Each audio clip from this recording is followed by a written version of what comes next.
అనుభవ రాహిత్యం రేవంత్ సర్కార్ను గందరగోళానికి గురి చేస్తోంది.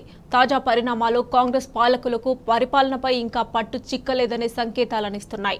సీనియర్ అధికారుల మధ్య జరుగుతున్న ప్రచ్ఛన్న యుద్ధం ప్రభావంతో వెలువడుతున్న నిర్ణయాలు సైతం రాష్ట్ర సర్కార్ను ఇరకాటంలో పడేస్తున్నాయి. ఇందుకు పంట రుణమాఫీ గైడ్లైన్సే ఒక ఉదాహరణ.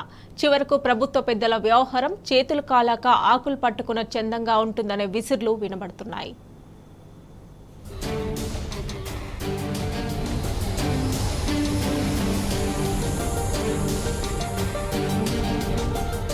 పంట రుణమాఫీ కోసం వ్యవసాయ శాఖ ఇచ్చిన గైడ్లైన్స్ అస్పష్టంగా ఉన్నాయనే ఆరోపణలు వినిపిస్తున్నాయి.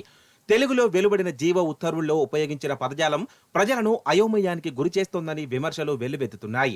ఆరోగ్య భద్రత కార్డు ఆధారంగా రైతు కుటుంబాలను గుర్తిస్తామనడం వివాదాస్పద అంశమైంది. ప్రధాన పత్రికలన్నీ ఇదే అంశాన్ని పతాక శీర్షికను ప్రచురించాయి. ఫలితంగా కార్డు లేని వాళ్లు పంట రుణమాఫీ పరిధిలోకి రారన్న వాదన ప్రజల్లోకి వెళ్లింది. దీంతో అనివార్యంగా గందరగోళ పరిస్థితి తలెత్తింది. సీఎం రేవంత్ రెడ్డి, వ్యవసాయ మంత్రి తుమ్మల నాగేశ్వరరావు హుటాహుటిన స్పందించి ఉన్నపళంగా స్పష్టత ఇవ్వాల్సి వచ్చింది. రుణమాఫీకి ఆహార భద్రత కార్డు తప్పనిసరి కాదని సవరించాల్సి వచ్చింది. కాగా జీవో మార్గదర్శకాలు తయారయ్యే క్రమంలోనే ఒక్కొక్క నిబంధనను కూలంకషంగా చదివి ఏవైనా మార్పులుంటే సూచించాల్సిందిగా సీఎంఓకు వ్యవసాయ మంత్రిత్వ శాఖ ఫైలును పంపించింది. వాటిని క్షుణ్ణంగా పరిశీలించి ముఖ్యమంత్రికి సవివరంగా చెప్పి తమకు స్పష్టత ఇవ్వాల్సిందిగా మంత్రి తుమ్మల సీఎంఓ అధికారులను 1కి 2 సార్లు కోరినట్లు సమాచారం. అప్పుడు నిర్లక్ష్యంగా వ్యవహరించి తీరా ఉత్తర్వులు వెలువడ్డ తర్వాత స్పష్టత పేరిట హడావిడి చేయడం విడ్డూరమనే టాక్ ఉంది. ఇది ముమ్మాటికి సీఎంఓలోని అధికారుల వైఫల్యమనే అభిప్రాయాలు సచివాలయ వర్గాల్లో వినిపిస్తున్నాయి.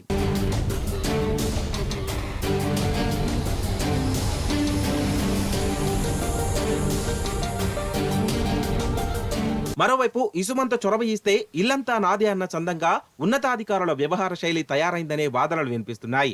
అందుకే ప్రభుత్వ ప్రధాన కార్యదర్శి, ఆర్థిక శాఖ ప్రత్యేక ప్రధాన కార్యదర్శుల మధ్య జరుగుతున్న ప్రచ్ఛన్న యుద్ధమే ఉదాహరణ అని సచివాలయ వర్గాలు చెబుతున్నాయి.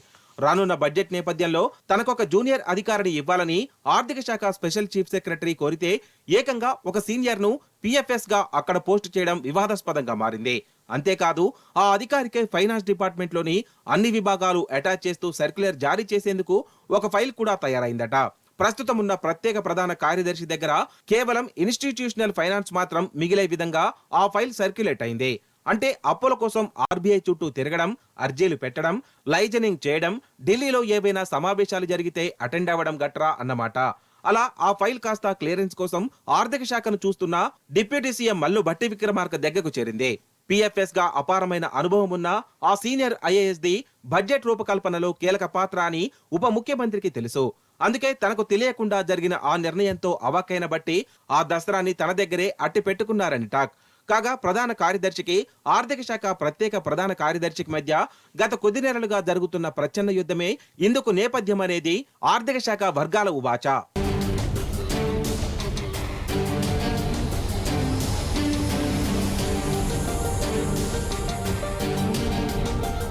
వ్యవసాయ భూములు కాకుండా గత ప్రభుత్వం నుంచి రైతు బంధు లబ్ధి పొందిన వాళ్ల జాబితా తయారు చేసి వాళ్లు ఆ డబ్బులు తిరిగి చెల్లించే విధంగా నోటీసులు ఇస్తారనే ఒక ప్రచారం జరిగింది. ముఖ్యమంత్రి, మంత్రులు ఆ దిశలో కొన్ని ప్రకటనలు సైతం చేశారు. అయితే అలా నోటీసులు ఇవ్వడంలో తలెత్తే చిక్కులు, పొడసూపే వివాదాలను ముందే పసిగట్టి పొలిటికల్ ఎగ్జిక్యూటివ్లను అప్రమత్తం చేయాల్సిన బాధ్యత బ్యూరోక్రాట్లదే అన్న అభిప్రాయాలు వ్యక్తమవుతున్నాయి.